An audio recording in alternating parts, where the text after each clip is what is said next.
আজ কোনো গল্প নয়, আজ একটি লোমহর্ষক সত্য ঘটনার বর্ণনা করব। আসলে একটি নয়, প্রায় শতাধিক ঘটনা।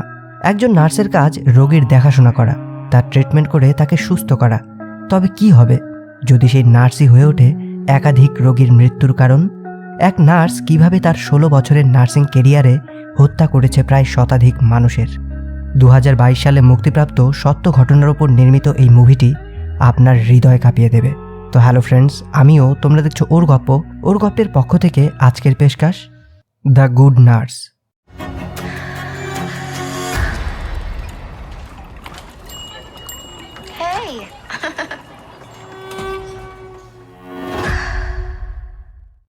গল্পে শুরু হয় 1996 সালে পেনসিলভেনিয়া নামের এক শহরে সেন্ট অ্যালোসিস হসপিটালে, যেখানে একটা পেশেন্ট হঠাৎ করেই সিজারে ভুগতে থাকে। চার্লস কলেন নামের একজন নার্স এটা দেখে হসপিটাল স্টাফদের ডেকে পাঠায়, তবে আনফর্চুনেটলি ওই পেশেন্টকে বাঁচানো সম্ভব হয় না। এরপর গল্প চলে আসে 7 বছর পর। 2003 সালের নিউ জার্সি শহরের পার্কফিল্ড মেমোরিয়াল হসপিটালেই নার্সের কাজ করে অ্যামি নামের এই মেয়েটি। তার কাজ, পেশেন্টের সাথে ব্যবহার, এইসব দেখে আমরা বুঝতে পারি she is a good nurse. আর তার সাথেই একজন খুব ভালো মানুষ। অ্যানা মার্টিনেজ নামের একজন পেশেন্ট তার হাজব্যান্ডকে রাতটা তার সাথেই থেকে যেতে বলে। নিয়মের বিপক্ষে হলেও সহানুভূতির খাতিরে অ্যামি তাকে রাতটা সেখানেই থাকার পারমিশন দেয়, তবে এই জন্য তাকে ম্যানেজারের কাছে কথাও শুনতে হয়। এরপর সে হলি নামের একজন কোমা পেশেন্টকে ট্রিট করে, আর তার সাথে গিয়ে সে সারাদিনের সমস্ত কথা বলে। তবে এই পেশেন্টের কাজ করার পর তাকে বসে রেস্ট নিতে হয়, কারণ অ্যামির কার্ডিওমায়োপ্যাথি রয়েছে। এটা এক ধরনের হার্ট ডিজিজ, যে রোগের জন্য এমন একটু আধটু পরিশ্রম করলেই সে হাঁপিয়ে যায়। তাকে শান্ত হয়ে বসে রেস্ট নিতে হয়। এরপর সে বাড়িতে আসে। তার 2 মেয়ে রয়েছে, তাদের দেখাশোনার জন্য যে বেবিসিটার রয়েছে তাকে সে বেতন দেয়। রাতের ডিউটি করে সে খুবই ক্লান্ত। এরপর সে নিজের জন্য ডক্টরের কাছে যায়। ডক্টর তার চেক আপ করে, তার টেস্ট রেজাল্ট দেখে তাকে সাবধান করে দেয়। সে এমিকে বলে এভাবে পরিশ্রম করা তার পক্ষে ভালো নয়, এভাবে চললে সে স্ট্রোক করতে পারে। তবে অ্যামি তার কাজ থেকে ছুটি নিতে পারবে না, কারণ তার কাছে কোনো মেডিকেল ইন্স্যুরেন্স নেই তার হার্ট ট্রান্সপ্ল্যান্ট করানোর জন্য। আর ওই ইন্স্যুরেন্সটা পেতে গেলে তাকে কন্টিনিউ আরও 4 মাস ছুটি না নিয়ে কাজ করতে হবে। এসব শুনে ডক্টর তাকে বলে অ্যাটলিস্ট তার মেয়েদেরকে এসব জানিয়ে রাখতে, কারণ যদি বাড়িতে থাকাকালীন অ্যামির স্ট্রোক হয় তাহলে যেন বাচ্চারা বুঝে শুনে হসপিটালে কল করতে পারে। অ্যামি যখন বিল পেমেন্ট করতে আসে তখন আমরা জানতে পারি তার এই চিকিৎসার খরচা অনেক বেশি, আর অ্যামির আর্থিক অবস্থা খুবই খারাপ রয়েছে। এরপর অ্যামি যখন তার হসপিটালে আসে দেখতে পায় চার্লি নামের একজন নতুন নার্স জয়েন করেছে। অ্যামি তাকে হসপিটালটিকে ঘুরিয়ে দেখায়, আর গল্প করতে করতেই জানতে পারে চার্লি 16 বছর ধরে অনেকগুলো হসপিটালে কাজ করেছে। আর আগের হসপিটালে চার্লির একজন সহকর্মী আসলে অ্যামিরও পরিচিত। একজন মিউচুয়াল বন্ধু থাকায় অ্যামি আর চার্লির মধ্যে বন্ধুত্ব অনেক ভালো হয়। চার্লি জানায় আজ রাতে তার কোন কোন পেশেন্টের দায়িত্ব রয়েছে। তাদের মধ্যেই এক পেশেন্ট হলো অ্যানা মার্টিনেজ।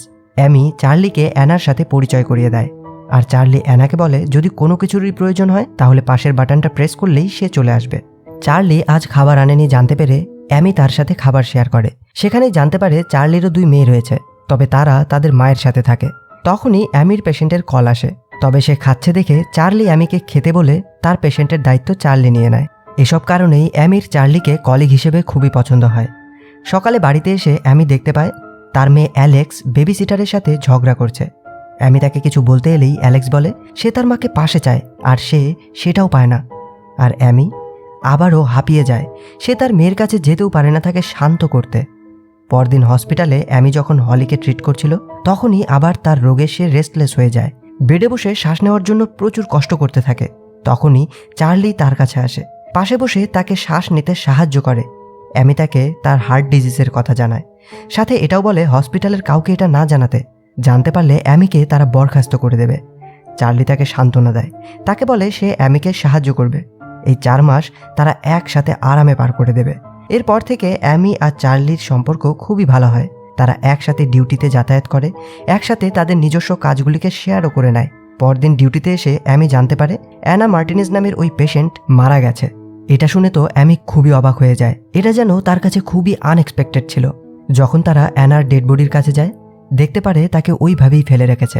চার্লি বলে তার মায়েরও মৃত্যু হসপিটালেই হয়েছিল, আর যখন সে তার মাকে দেখতে গেছিল, তার মাকেও হসপিটালের স্টাফরা এমনভাবেই অর্ধনগ্ন অবস্থায় ফেলে রেখেছিল। তাই অনেক বছর পর্যন্ত তার মায়ের কথা ভাবতেই সেই চেহারা তার চোখে ভাসত।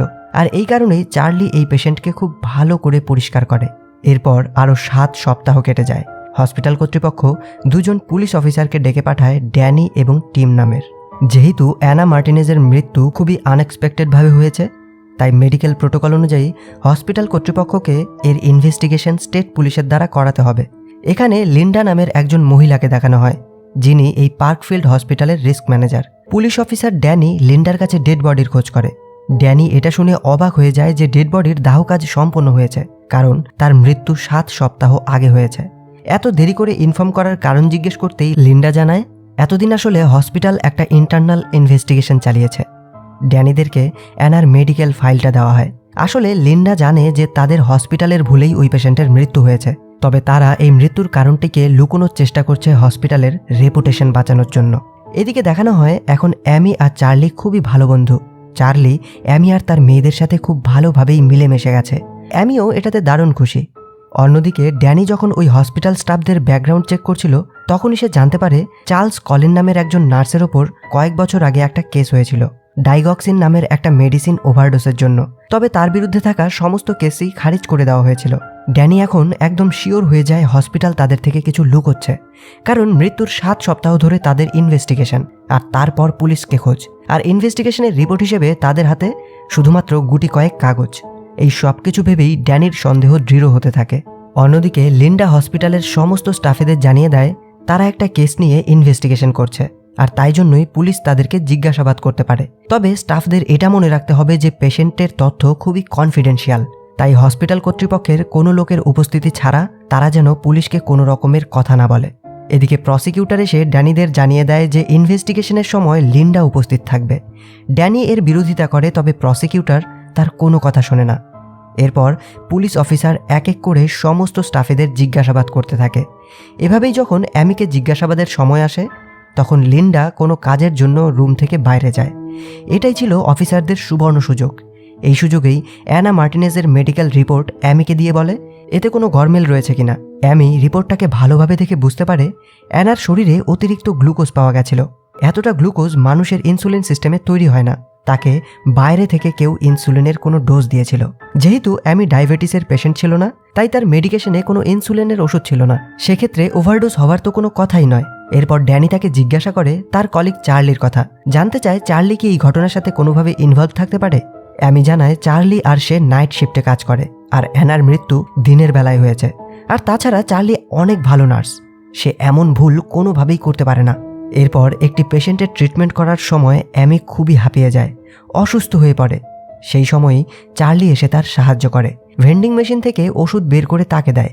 অ্যামি ওষুধটা খেয়ে একটু সুস্থ হলে চার্লিকে বলে এভাবে প্রেসক্রিপশন ছাড়া ওষুধ বের করার জন্য হসপিটাল তাকে ফায়ারও করতে পারে। তখন চার্লি তাকে জানায় এই মেডিসিন ভেন্ডিং মেশিন অর্থাৎ এই পিক্সিসে একটা ফ্ল রয়েছে। এখান থেকে মেডিসিন অর্ডার করে শেষ মুহূর্তে ক্যান্সেল করলে রেকর্ডে সেটা ক্যান্সেল শো করলেও মেডিসিনের ড্রয়ারটা খুলে যায়, আর সেখান থেকে মেডিসিন নিলে কম্পিউটারে তার কোনো রেকর্ড থাকে না। তাই হসপিটালে কেউ এটা জানতেই পারবে না যে চার্লি এখান থেকে বিনা প্রেসক্রিপশনে ওষুধ বের করেছে। এদিকে পুলিশ সেই সমস্ত হসপিটাল থেকে চার্লির ব্যাপারে তদন্ত করতে থাকে যেখানে এর আগে চার্লি কাজ করত। তবে প্রত্যেক হসপিটাল চার্লির নাম শুনতেই কোনো ইনফরমেশন দিতে রাজি হয় না, যেই বিষয়টা ড্যানির কাছে খুবই সন্দেহজনক মনে হয়। এদিকে লিন্ডাও তাদেরকে ইনভেস্টিগেশনের রিপোর্ট ঠিকঠাক দিচ্ছিল না, তাই রেগে গিয়ে ড্যানি লিন্ডার ওপর চিৎকার করে, তাকে অনেক কথা শোনাতে থাকে। আর ফলস্বরূপ ড্যানিরা ইনভেস্টিগেশনের জন্য এখন আর হসপিটালে যেতে পারবে না। হসপিটালে যাওয়াতে তাদের ওপর ব্যান লাগিয়ে দেওয়া হয়েছে। পরদিন হসপিটালে ক্যালি নামের একজন পেশেন্ট অ্যাডমিট হয়, যার দায়িত্ব অ্যামির ওপরেই পড়ে। ক্যালির ভেনেসা নামের খুবই ছোট্ট একটি বাচ্চাও রয়েছে। সেদিন কথা বলার সময় চার্লি অ্যামিকে জানায় তার স্ত্রী এখন তাকে তার বাচ্চাদের সাথে দেখাও করতে দেয় না। এটা শুনে অ্যামির অনেক খারাপ লাগে। পরদিন ডিউটিতে এসে অ্যামি তার পেশেন্ট ক্যালিকে জিজ্ঞেস করে ভেনেসা কেমন আছে। তবে ক্যালি বলে কে ভেনেসা। অ্যামি ঘাবড়ে যায় ক্যালির এই অবস্থা দেখে। সে ক্যালির চেক আপ করে, এরপর রিপোর্ট চেক করে দেখতে পারে ক্যালির শরীরেও অতিরিক্ত ইনসুলিন রয়েছে। সে ক্যালির হাজবেন্ডকে তাড়াতাড়ি হসপিটালে আসতে বলে। তবে আফসোস যে ক্যালিরও একইভাবে মৃত্যু হয়ে যায়। এখন অ্যামিরও পুলিশের কথাগুলি বিশ্বাস হতে শুরু করে। সে চার্লিকে সন্দেহ করতে শুরু করে। এই জন্যই সে ওই মেয়েটির সাথে দেখা করতে আসে যার সাথে চার্লি আগে একই হসপিটালে কাজ করত। আর ওই মেয়ের কাছ থেকে সে জানতে পারে হসপিটালে একটা গুজব রটেছিল যে চার্লি স্যালাইনের মধ্যে ডাইগক্সিন নামের ওষুধ মিশিয়ে দিয়েছিল, আর এই স্যালাইন যাকে দেওয়া হয় 24 ঘন্টার মধ্যেই তার মৃত্যু হতো। আমি জানতে চাই এটা কি সত্যি। ওই মেয়ে জানায় এটার কোনো প্রমাণ পাওয়া যায়নি, তবে চার্লি থাকাকালীন মাঝে মধ্যেই এমন পেশেন্ট মারা যেত, কিন্তু সে চলে যাবার পর এখন মাসে মাত্র 1 থেকে 2টো পেশেন্টের মৃত্যু হয়। অ্যামি এটা শুনে তাড়াতাড়ি করে হসপিটালের ইনভেন্টরিতে আসে। সেখানে এসে সমস্ত স্যালাইন চেক করতে থাকে আর দেখতে পায় সত্যি সত্যি কিছু স্যালাইনের সিরিঞ্জের ছিদ্র রয়েছে, অর্থাৎ কেউ এই স্যালাইনগুলোতে কিছু ইনজেক্ট করেছে। এসব দেখে অ্যামি খুবই হয়রান হয়ে যায় আর সে সেন্সলেস হয়ে পড়ে। জ্ঞান ফিরতেই সে তার সামনে চার্লিকে দেখতে পায় আর সে আরও ফিউরিয়াস হয়ে যায়। তার গায়ে লাগানো এই স্যালাইনকে সে তাড়াতাড়ি করে খুলে ফেলে, বাড়ি যেতে চায়। সে চার্লিকে সরাসরি কিছু বলতেও পারছে না। চার্লি তাকে সেখান থেকে গাড়িতে করে বাড়িতে নিয়ে আসে, তাকে বলে নিজের খেয়াল নিতে আর কোনো অসুবিধা হলে কল করতে। চার্লি অ্যামির অনেক কেয়ারও করে। পরদিন অ্যামি এই সব কিছু গিয়ে ওই পুলিশ অফিসারদের জানায়। ড্যানি তাকে বলে তাদের কাছে কোনো ডেড বডি নেই আর প্রমাণ করার জন্য ডেড বডির পোস্টমর্টেম রিপোর্ট খুবই জরুরি। অ্যামি ক্যালির হাজব্যান্ডের সাথে কথা বলে। অ্যামিকে সমস্ত পেশেন্টের পরিবারই খুব পছন্দ করত, আর যখন ক্যালির হাজব্যান্ডকে অ্যামি এই সব ঘটনা বলে তখন ওই লোক রাজি হয়ে যায় ক্যালির ডেড বডি দিতে। আর এরপর পুলিশ ক্যালির ডেড বডি কবর থেকে তুলে নিয়ে যায় অ্যাটপসির জন্য, যা থেকে তারা জানতে পারে ক্যালির শরীরেও অতিরিক্ত পরিমাণে ইনসুলিন উপস্থিত ছিল। অন্যদিকে অ্যামি হসপিটালে ওই মেডিসিন মেশিন অর্থাৎ পিক্সিস মেশিনের থেকে চুপচাপ করে চার্লির মেডিসিন নেওয়ার রেকর্ড প্রিন্ট করে নেয়। তবে এই সব রেকর্ড দেখে পুলিশ জানায় এটা কোনো প্রমাণ হিসেবে গ্রাহ্য হবে না, কারণ এখানে তো দেখাচ্ছে সমস্ত ইনসুলিনের অর্ডার ক্যান্সেল হয়েছে। অ্যামি তাদেরকে বোঝায় যে ওই মেশিনে একটা ফ্ল রয়েছে, আর চার্লি তারই সুযোগ নিয়ে লাস্ট মুহূর্তে ক্যান্সেল করলেও ড্রয়ার থেকে মেডিসিন নিয়ে নিত, যেভাবে চার্লি অ্যামিকে ওষুধ দিয়েছিল। তবে পুলিশ জানায় কোর্টে এই রেকর্ডটাই প্রমাণ হিসেবে দেখবে, আর এই রেকর্ডে সমস্ত অর্ডার ক্যান্সেল দেখাচ্ছে, তাই এই প্রমাণটা অগ্রাহ্য হবে। এটা দিয়ে চার্লিকে কোনো রকম দোষী প্রমাণ করা যাবে না। অন্যদিকে লিন্ডা চার্লিকে ডেকে পাঠায়। আসলে তারাও জেনে গেছে যে চার্লির জন্যই এই সব মৃত্যু হয়েছে, তবে তারা কোনো অ্যাকশন না নিয়ে লিন্ডা তাকে কাজ থেকে বরখাস্ত করে দেয় এই বলে যে চার্লির বায়োডাটা ভুল রয়েছে। আসলে লিন্ডা শুধুমাত্র হসপিটালের রেপুটেশন বাঁচানোর জন্য যত তাড়াতাড়ি সম্ভব চার্লিকে ফায়ার করে দেয়। রাতে বাড়িতে এসে অ্যামি দেখতে পায় চার্লি তার মেয়ের সাথে বসে আছে, তাদের সাথে গল্প করছে। অ্যামি এটা দেখে খুব ঘাবড়ে যায়।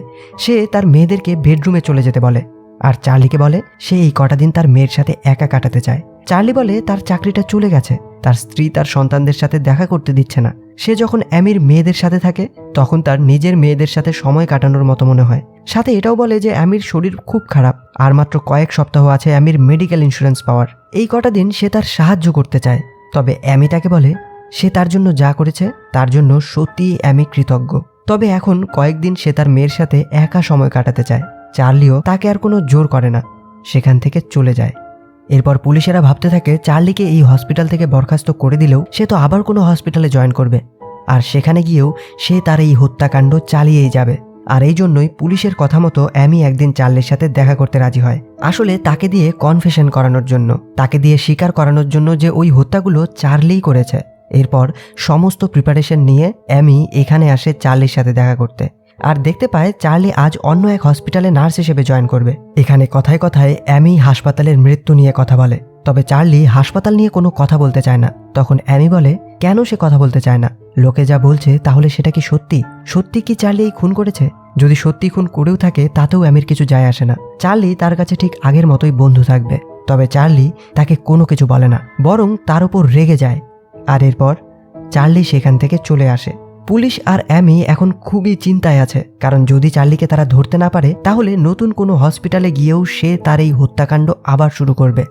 এই জন্যই পুলিশ মাঝ রাস্তাতেই চার্লিকে অ্যারেস্ট করে, তাকে জিজ্ঞাসাবাদ শুরু করে। তবে চার্লি কোনো কিচ্ছু বলে না।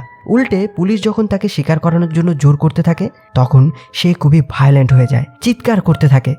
আর চার্লি কোনো স্বীকারোক্তি না দিলে 48 ঘন্টার মধ্যেই পুলিশের তাকে ছেড়ে দিতে হবে। তাই অ্যামি নিজে আসে চার্লির সাথে কথা বলতে। সে চার্লির হাত করা খুলে দিতে বলে, এরপর নিজের গায়ে সোয়েটারটা চার্লির গায়ে দিয়ে দেয়, যেমনটা চার্লি তার খেয়াল রাখতো সেইভাবেই। সে চার্লিকে সেই সমস্ত কথা বলে, কিভাবে তার কঠিন সময়ে চার্লি সব সময় তার পাশে ছিল, তার সাহায্য করেছিল। আর এখন চার্লির কাছে তার আরও একটা হেল্প চাই। চার্লি বলে কি সাহায্য চাই তোমার? অ্যামি তাকে জিজ্ঞেস করে এই খুনগুলো সে করেছে কিনা, আর চার্লি খুব সোজাসুজি বলে দেয় হ্যাঁ আমি করেছি। অ্যামি খুব হতাশ হয়ে জিজ্ঞেস করে কেন করেছে এমন?